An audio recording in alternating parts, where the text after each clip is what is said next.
இந்த பத்திரிகையாளர் சந்திப்பு வந்து ஒரு இனிப்போடு கொண்டாடுவோம். முதல்ல உங்க எல்லாருக்கும் எங்களுடைய இனிப்பை மகிழ்ச்சியை பரிமாறுகிறோம். இந்த தோழர் நீ ஒன்னு எடுத்து, முதல்ல நீ ஒன்னு எடுத்துக்க, நீங்க ஒன்னு எடுத்துக்க, தலைவர் எடுத்துக்க.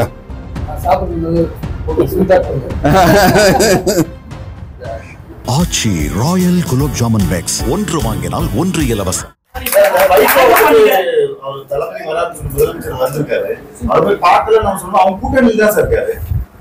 கூட்டணியில் இருந்தாலும் அந்த கூட்டணிக்கு எதிரான எல்லா வேலைகளையும் மகன் திமுக செய்து கொண்டிருக்கிறார். முதலமைச்சர் இன்று காலையில தான் வெளிநாடு இருந்து வந்திருக்கிறார்.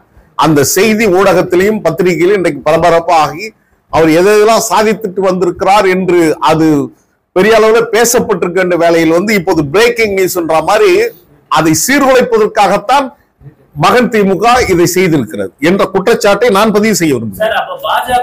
திமுக கூட்டணியிலிருந்து பாஜக கூட்டணிக்கு ஒரு கட்சி வரப்போகுதுன்னு சொல்றாங்க. ஒருவேளை அந்த கட்சி மதிமுகவா இருக்கும் நீங்க சந்தேகப்படுறீங்க?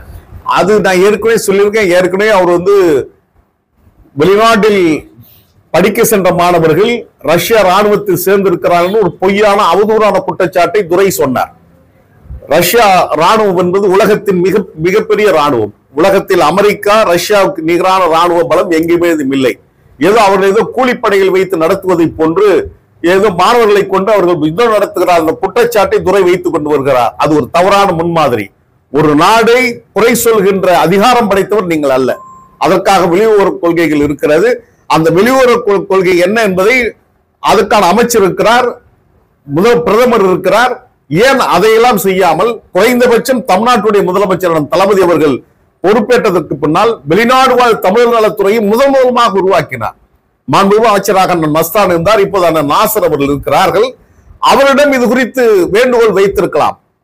அவர்கள் பெற்ற 68 பேர் கையெழுத்தில் பாரதிய ஜனதா கட்சி உறுப்பினருடைய கையெழுத்தை பெற்றிருக்கிறார்.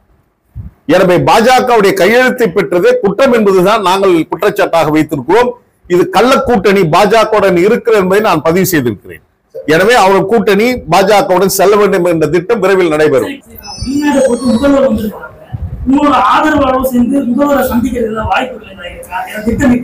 இல்ல, முதலமைச்சருக்கு 1000 பணிகள் இருக்கிறது. நாங்க ஒரு சாமானியர்கள், எங்களை சந்திச்சு என்ன ஆக போகுது? எங்களுடைய வாழ்த்துக்களை இந்த நேரத்தில் முதலமைச்சருக்கு சொல்றோம்.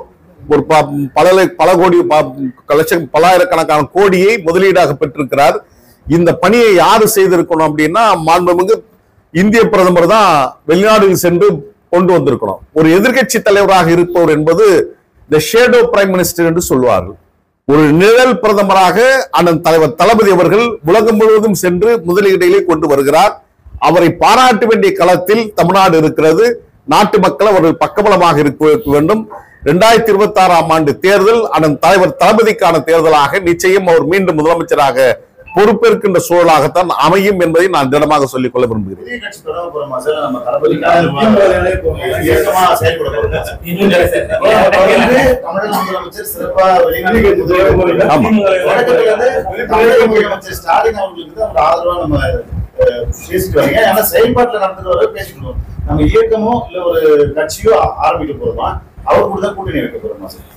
அதற்கான அனைத்துக்கான விடையும் அண்ணா பிறந்த நாள் செப்டம்பர் 15 விடையாக நிச்சயம் இருக்கும்.